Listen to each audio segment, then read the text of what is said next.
home on the water's edge. That was a dream.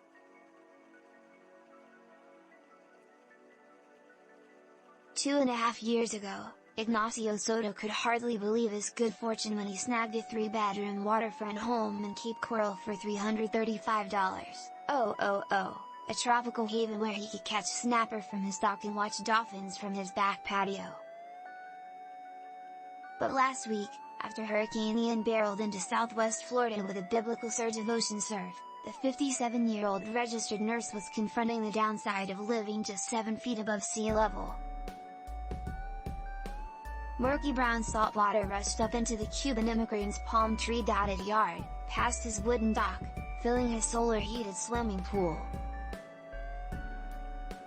It seeped into his home, soaking his laminated wood floors, kitchen cabinets and leather sofas, and reached the middle of the second story of his daughter's wooden dollhouse.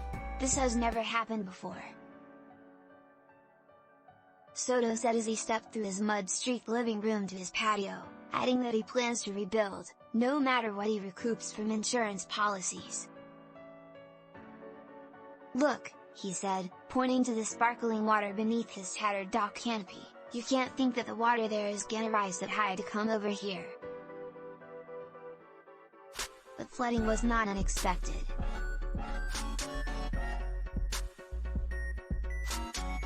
For decades, scientists, environmentalists, geographers and city planners have warned that large swaths of the U.S. coastline are at risk, and no city is a greater percentage of homes in peril than this rapidly developing Florida metropolis of 200,000 where the Caloosahatchee River empties into. A recent analysis of flood data found that the city has more than 90,000 properties at substantial risk of flooding, more than Los Angeles, Chicago, Houston or New York. 5 years ago, a climate change vulnerability assessment for Cape Coral warned that, in a worst-case scenario, much of the city could be underwater by 2200. There is no question that Cape Coral will rebuild.